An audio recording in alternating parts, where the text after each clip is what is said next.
Hey everyone, if you're a fan of the show, please head over to mikeyop.com and click the subscribe button. It's the best way to support us, and it's free. That's MIKEYOPP.com. Thanks.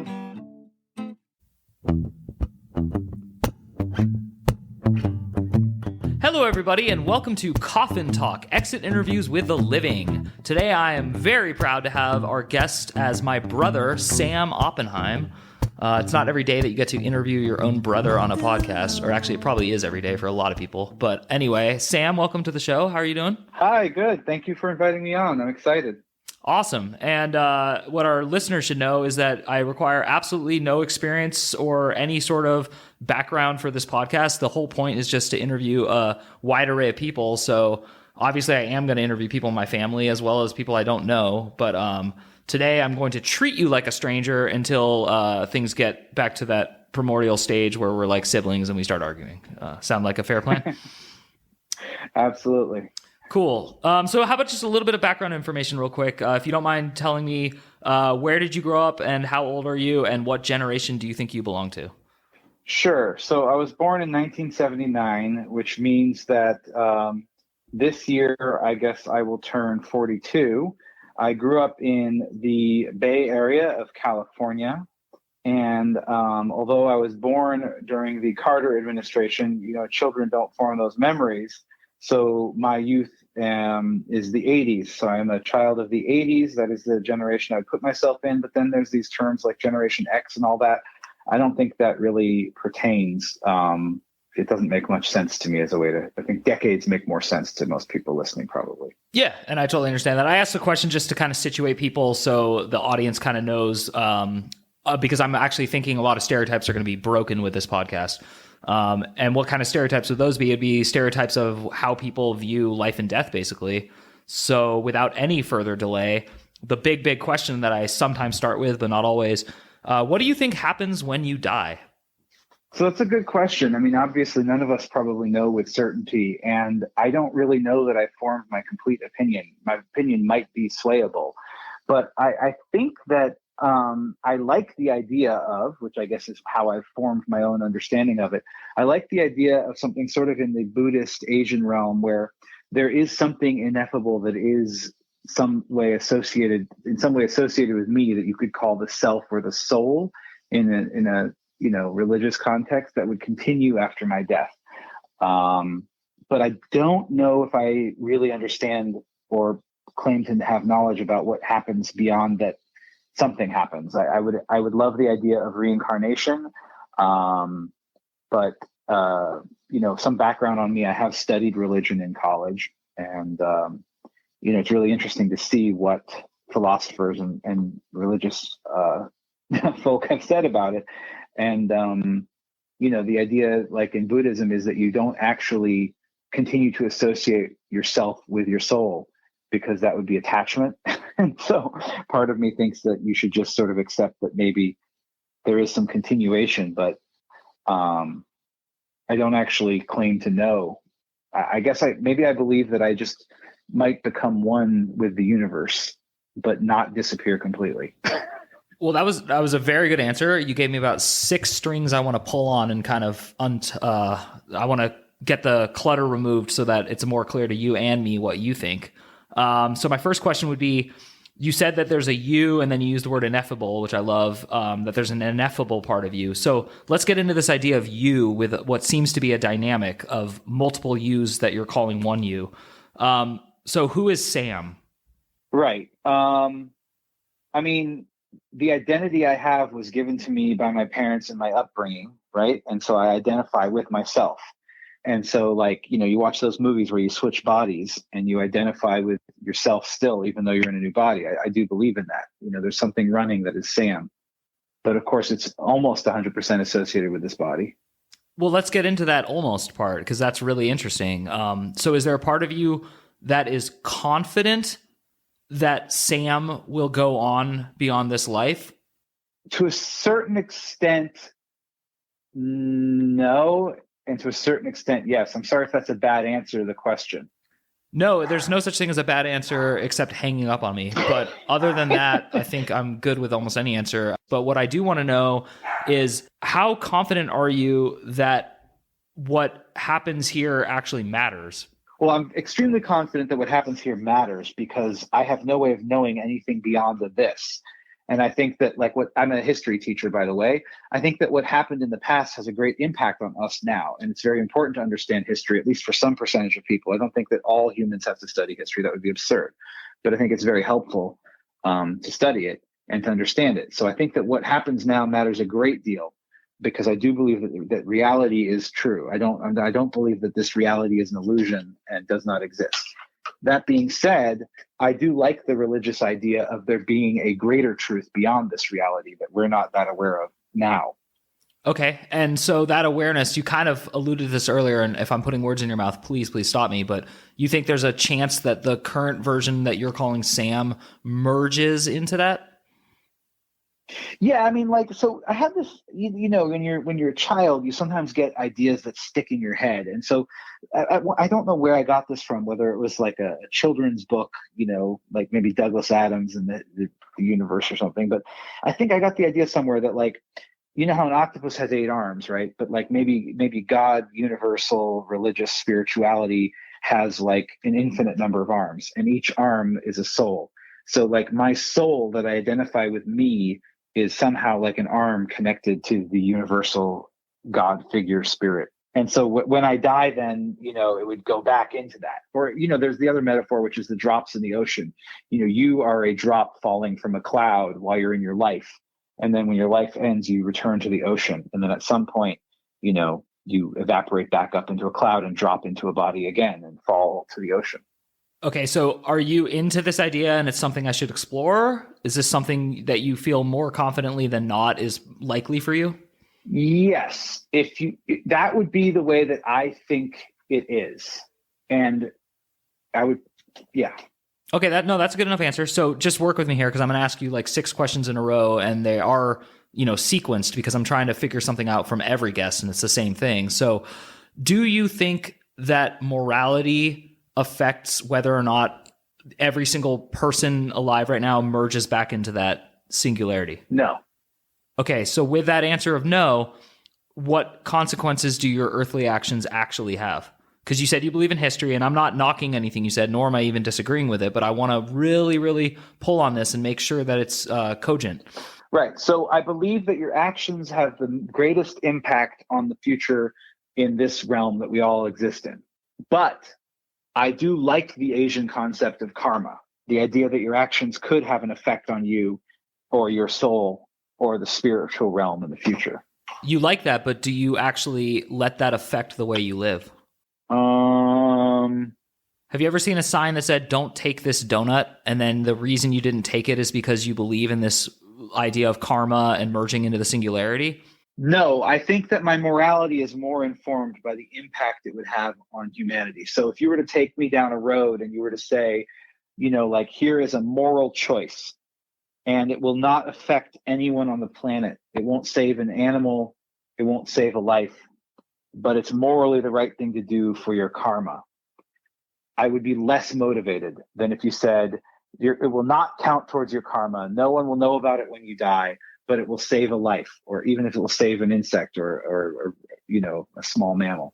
Okay, so this is great. You've definitely made a solid statement that I can really rely on for the rest of this interview in a very positive way, which is that regardless of the universal truth of where Sam goes when Sam dies, you are more motivated in this lifetime for sure to do things that would have earthly consequences than things that would have Sam merging into the singularity consequences. Is that correct? Yes, that is correct. Okay, great.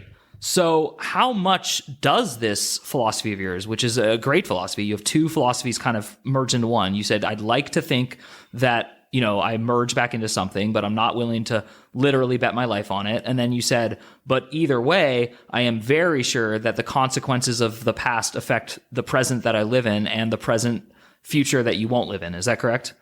Yes. You have children. I know this because you're my brother. And so for example, in a perfect world, you'll pass before your children, right? I mean, right. That's a normal answer. Not everyone agrees with that, and I'm not forcing you to. But so with that said, that would be a perfect example of you would do an action in this lifetime that might hurt, quote unquote, you if it benefited the life of your children. Is that correct? Yes. Like I might, for example, since we just had an inauguration of a president, I might vote against my own short-term interests in terms of something that I think might long-term benefit the planet / my children. That's cool. That's really cool. And I like that. And that's about the furthest into politics I'll ever let this podcast go, but in a very good way. Yeah, no, but I mean, you know what I mean, right? It's the idea that you're willing to make a small sacrifice for the future. Yeah, exactly. And not everyone is, and not everyone agrees. And that's kind of the point of this, but I do want to know how much this idea of yours affects your day-to-day morality. So, have you ever had something happen to you that you felt was unethical? Like a person acted unethically and it affected you? Yeah, I'm sure I have. Okay, but I want you to try to, and again, you do not have to share what it is, but I want you to think, if you can, and if you cannot, then we're going to skip this, but of a time where someone in your interpersonal life, so in other words, I don't want it to be like, well, this actor let me down, or this Hollywood star, or this politician, but someone directly with you. So like a small example, this is fake. I was a little kid and someone stole my bagged lunch and I went hungry and I said, you shouldn't have done that. And they laughed at me and went home and nothing happened. Right. I'm trying to think of when I have that self-righteous anger where I feel like someone has wronged me. Oh, I have a good one. And I don't mind saying the whole true story. Yeah. So I overstayed my visa in India and I got a knock on the door by the authorities. And they told me that they wanted me to pay them a bribe. And I got furious because it's immoral for me to pay them a bribe. It doesn't benefit the society. It's not the right thing to do, but my friends all told me that you should just do it. That's the way the system works. That's a perfect example. And so did you pay the bribe? Yes, I did. I talked to a judge. I actually had a friend who was a legal judge in the system of India. And they said, you're not going to hire a lawyer. You're not going to fight this in court. There's nothing you're going to want to do. Your life will be destroyed for years if you try to fight this. Just pay the bribe. It will go away. This is the way it works. So do you think the people who instituted the bribe situation on you, do you think they're still going to merge into, I know you already answered this, but I'm just trying to reapply it. So you don't think that they actually, what they did was unethical in your standards and your rule book, but do you think that matters ultimately? No, I think ultimately we all operate mostly based on our mind, body, organisms, upbringing, and genetics. And that's also one of the reasons why this is probably not what you're asking me about, but I mean, it affects my philosophy on crime and punishment and justice. No, that's exactly what I'm asking you about. I love this. Keep going.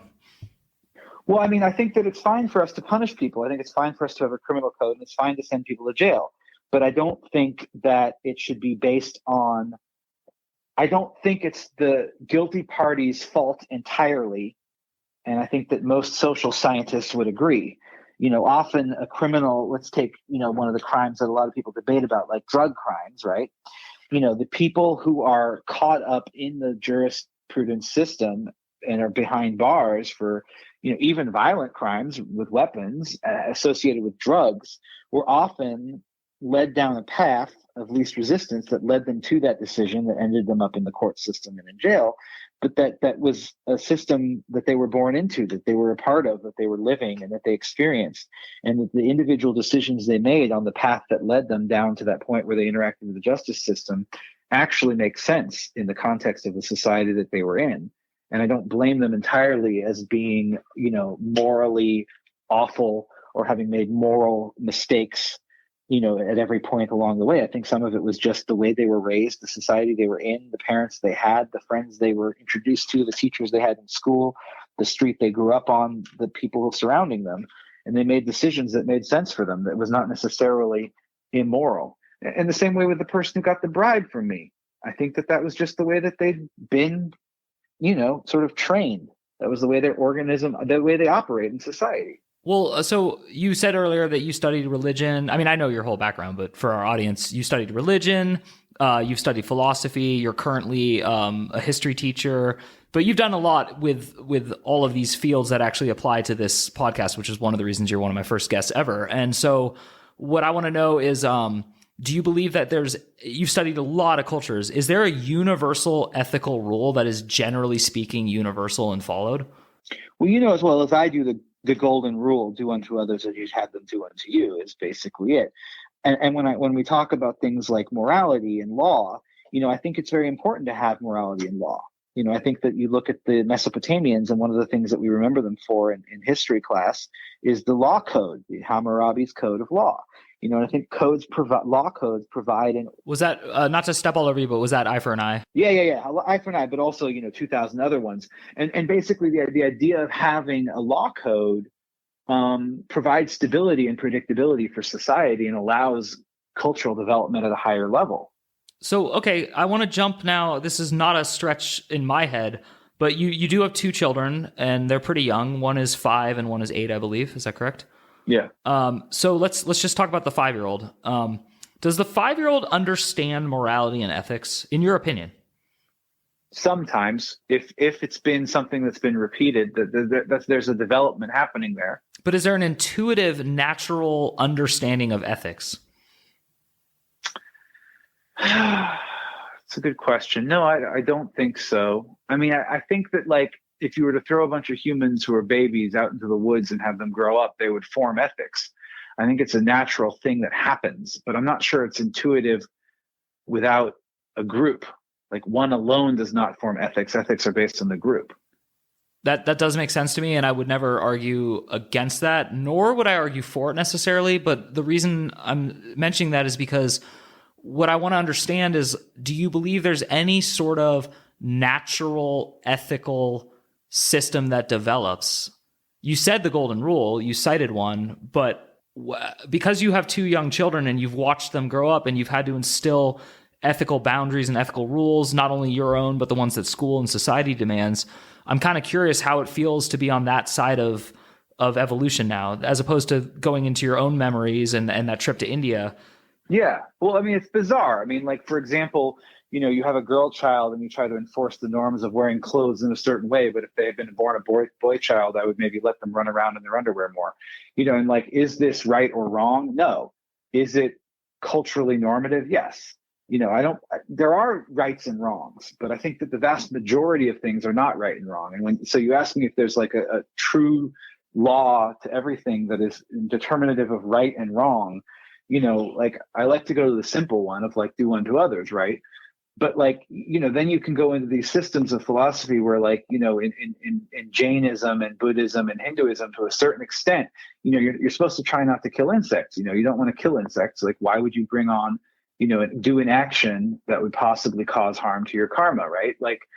Or because obviously, it's not necessarily harming you to kill an insect. It's not the link is not clear. So why would you refrain from, killing insects or mice in your house if you're in a society or a culture that believes in karma? Well, the reason is because of your belief system, right? It's also a cultural norm to a certain extent, the same way with the type of clothes we wear. But the question is then, could I believe, or does someone believe that affects them in the next life, or does it affect them spiritually? And so they people do, right? But it's not exactly do unto others, because an insect is not an other, right? But then, I can see the value in teaching people to not kill, right? If in your society, you always teach everyone to not kill insects and small mammals, I can see the value, that it's a value system, but I'm not sure if it's a truth. If you go to a different society where they regularly kill insects and eat insects, you could value that also. You could say it's, it allows them to have more humans and less deaths because insects might carry disease, and their food might spoil less. I mean, in India, to a certain extent, there's a worry about food spoiling because there's less insect poison, there's less insecticide, and there's more of a fear of people who are under poverty losing their food goods. And would they be better off if they poisoned their insects more? I don't know. Well, so we are running up on the time limit I've set for these podcasts. So I do have 2 burning questions, and they're unique. They're based on our conversation, not just for any guest. So the first one is, have you ever faced an ethical dilemma that was really hard to do the right thing and then you did the right thing, or vice versa, you ended up doing the wrong thing? I would argue that yes, there have been both cases. And so my question for you is, now that you've analyzed yourself out loud on this podcast with me, what would be the lesson you've learned about yourself and morality, if you could come up with one? I don't know, because now I'm wondering if some of these things nobody knows about, right? So what if the morality is a secret and the action was a secret and no one will ever know about it? My question to you and to myself is, does it matter? I mean, that's the ultimate. I love ending the podcast with that question. Does it matter? And Sam, that was excellent. Thank you. I easily could have talked to you for another 20 or 30 minutes, and I might even have you back on. Is there anything you want to add? Anything you want to say? Yeah, I mean, so like where I was going at the end there with does it matter is like, so let's say you're going down the street, right? And you identify a moral decision and you do that moral decision one way or the other. Let's say it's cursing under your breath at someone who you think did something idiotic, or it's stepping on an insect that is not threatening you or anyone else and it's going to run down into a garbage drain anyway.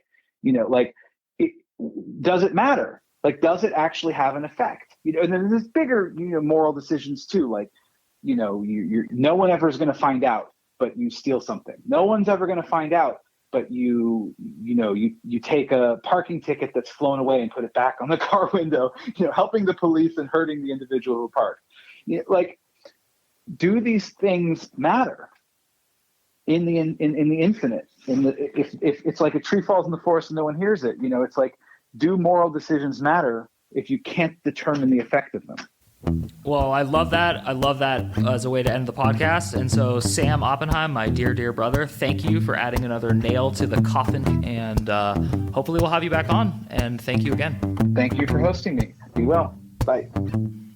All right, everybody. Thanks again. My name is Mike Oppenheim, and this is Coffin Talk, Exit Interviews with the Living. Stay tuned for more episodes.